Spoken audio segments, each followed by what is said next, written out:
Fala, meu cotista, beleza? Sejam bem-vindos a mais um vídeo do canal Fim da Questão. Ivan aqui falando. Bora bater um papo sobre o CPTS, Fundo da Capitânia. Vamos dar uma olhadinha aí o que rolou nesse mês, né? Só deixar aqui um alerta de spoiler para vocês. Eu gravei o vídeo do TRXF e fiquei, de certa forma, indignado com a movimentação que eles fizeram, que eles entraram numa emissão do CPUR, que é um fundo da Capitânia, e assim, colocaram um dinheiro pesadíssimo nele. E eu fiquei, não entendi aquela movimentação, sabe? E temos resposta, porque assim, eles fizeram esse favor aí para a Capitânia e a Capitânia fez um favorzinho aqui para ele também. Então a gente vai ver aqui um pouquinho mais na frente, tá? Vamos seguindo aqui. Então, fundo antigo aí, 2014, tem taxa de administração, taxa de performance, todo mundo já sabe, né? Valor patrimonial, um fundo de quase 3 bi, cota patrimonial em 8,91, está sendo negociado 7,24, pagou aí 8 centavos, né? 8,8 centavos, o que dá um dividendo anualizado de 15,09. Aqui na parte de resultado do mês. Então teve um mês positivo aí, né? Frente ao IFIX. A carteira de crédito segue high grade, com 100% adimplente. Na carteira de CRI são 17 CRIs. Na carteira de fundo imobiliário são 78 fundos imobiliários. E tem um potencial de upside aqui de 30% aí, o duplo desconto, né? Aqui a gente vê o guidance, ele dá um guidance de 1 ano, né? Então até setembro de 26. Normalmente eu vejo o guidance de 6 meses no máximo, né? Nunca vi de 1 ano, mas ok. Então aqui é uma banda inferior de 7 centavos, 7,5, banda superior de 9,5 e o previsto que é 8,5. Aqui é a parte do conflito de interesse, né? Os fundos que ele tem da Capitânia mesmo. Então ele tem aí 1 bi, né? Alocado em fundos da própria gestora. Aqui a gente vê a DRE dele, gerou aí 39 milhões. Destaque aqui para o seguinte, ganho de capital com CRI de 1,5 milhão, né? Normalmente ele vinha fazendo prejuízo, vinha realizando prejuízo.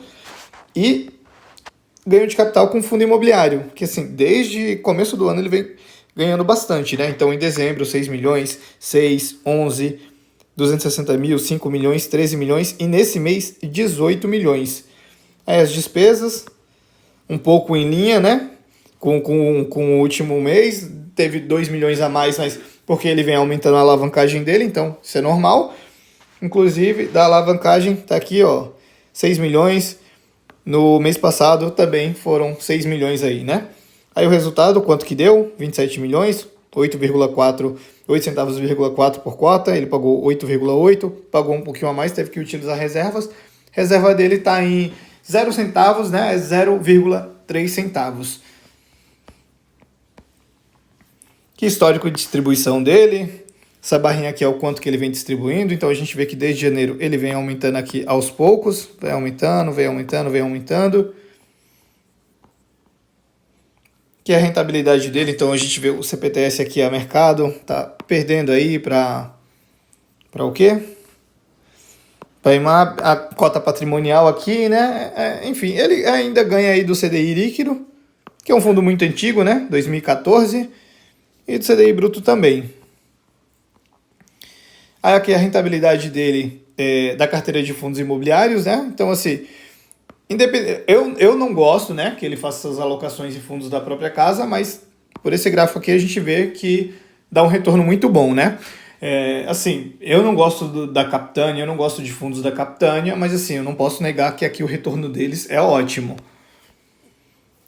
Aqui nas movimentações da carteira de CRI, né? Então, no mês, fizeram compra definitiva aí de 73 milhões de CRIs e realizaram compra definitiva de 75. Então, assim, é normal aqui para o CPTS, ele vai fazendo muito giro, ele faz muito giro para ir destravando o valor, né? Na parte de negociação aqui, a liquidez média diária de 7 milhões, evolução do número de cotistas, 357 mil cotistas aí.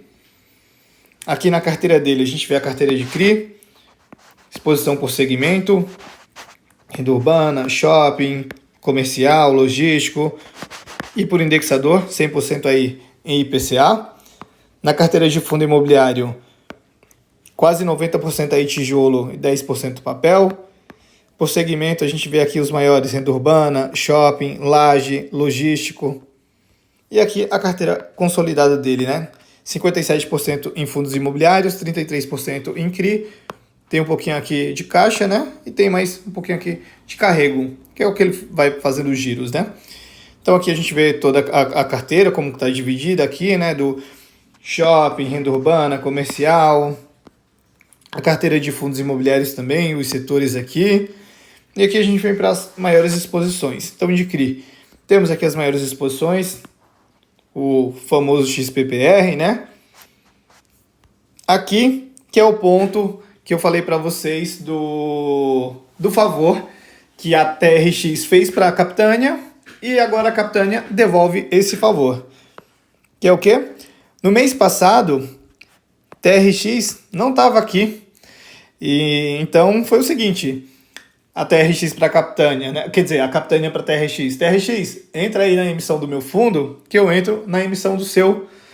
E assim, claramente é isso aqui, né? Não tem nem como disfarçar. Porque do nada, o TRXF vai lá e faz uma alocação bem grande em CPUR. E aí, no mesmo mês, o CPTS vai lá e faz uma alocação de 4,5% do PL em TRXF. A gente estava vendo lá, o PL do fundo é 3 bi. A gente está falando aqui de 5%. A gente está falando de 150 milhões. E o detalhe também aqui é o seguinte: a gente vê nas movimentações, ele destaca ali as movimentações de CRI, mas assim, você não vê nenhuma movimentação aqui para ele explicar essa compra de 150 milhões em TRXF. Porque assim, por mais que o fundo tenha 3 bi e 150 milhões frente a isso seja meio que irrisório, é um montante muito alto, sabe? Eu acho que tinha que ter ali pelo menos um parágrafo ali explicando como eles fizeram isso, por que eles fizeram isso, o que eles fizeram isso, né?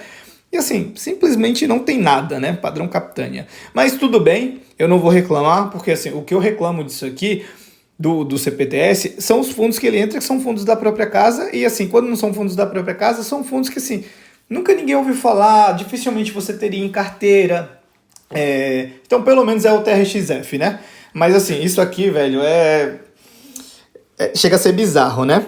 E outra coisa que é bizarro também é o seguinte: pelo jeito, não foi só o CPTS dos fundos da Capitânia que comprou o TRXF, porque até o mês passado, nessa partezinha aqui, ó, o TRXF não estava aqui.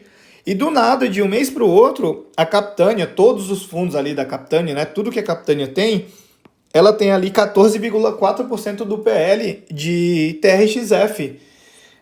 Então, assim, ela tem uma boa fatia ali do TRXF. Então, pelo jeito, não foi somente o CPTS que entrou nele, né? Foi em peso. Então, assim, sempre tem essas coisinhas, né? Mas, ok, faz parte, já nem me surpreende mais. E como a gente já está acostumado aqui, né? O restante dos fundos aqui, fundo da própria casa: CPOF, CPOP, CPLG, CPUR, CPSH, GSFI é da casa também, a JFI é da casa. Então, assim, nada muda, né? Aqui na parte de compromissadas, no mês passado, se eu não me engano, estava 21%, era 20%, não lembro, mas diminuiu aí um pouquinho, bem leve, né? E aqui ele traz um parágrafozinho. Na verdade, isso aí já vem de outros relatórios, né? Mas eu nunca destaquei. Mas é o seguinte: no começo a estratégia era muito positiva, né? E aí, conforme os juros foram subindo e o IPCA foi reduzindo, o custo passou a ser próximo ou maior do que a receita, do que aquela compromissada gerava, né?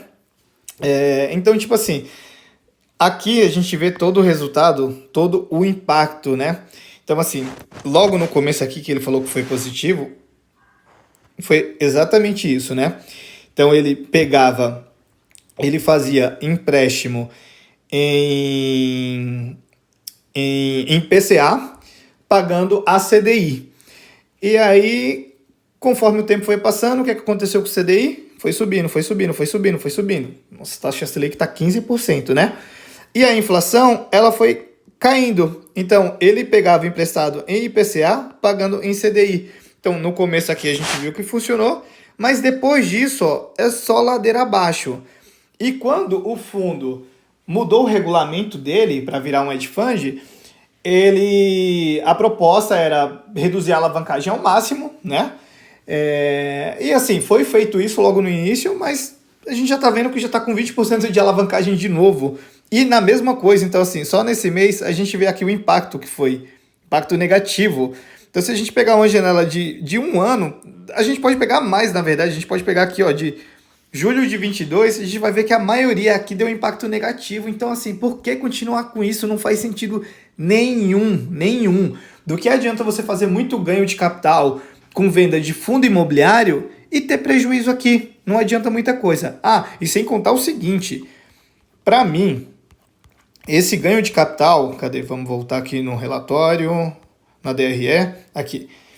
Esse ganho de capital que ele vem fazendo com o fundo imobiliário, eu imagino, não posso provar, né? Eu tenho que ir atrás para ver direitinho, mas assim, normalmente quando o fundo faz uma mudança no regulamento, todos o preço médio dele ele reseta. Então, digamos que ele comprou um fundo A a R$10 e na hora de fazer a mudança de regulamento, aquele fundo estava custando R$8, ele passa a entender que o valor do fundo foi comprado a R$8. Logo, se o fundo sobe para 9, ele está ganhando, entre aspas, R$1 por cota. Só que na verdade ele está perdendo, né? É porque foi ajustado ali. Então esse ganho de capital aqui pode ser por isso, não vou falar que é isso, né? Não tenho provas, não fui atrás aqui para saber, mas assim, pode ser isso também. Então assim, tem esse fato, né? E aí tem o fato da alavancagem, e aí, cara, não dá para entender, sabe? Não dá para entender. Já fui cotista do fundo, talvez por isso que eu tenho essa revolta, né? Mas assim, é muito complicado essas coisas aqui, né? E no demais é isso, aqui é só o resumo do que ele tem de CRI. E assim, mais nenhum destaque, somente isso mesmo, pessoal. Então, temos aí a troca de favores entre TRX e Capitânia. Ficou bem claro agora, né? E é isso, pessoal. Então, se gostou do vídeo, se ficou qualquer dúvida, pode deixar aqui nos comentários, tá? Se gostou do vídeo, deixa o like, ajuda bastante. Se inscreve no canal também, compartilha, manda pros amigos, ativa o sininho para não perder nada. E segue lá no Instagram também, @FidaQuestão. E é isso, galera. Valeu, abraço!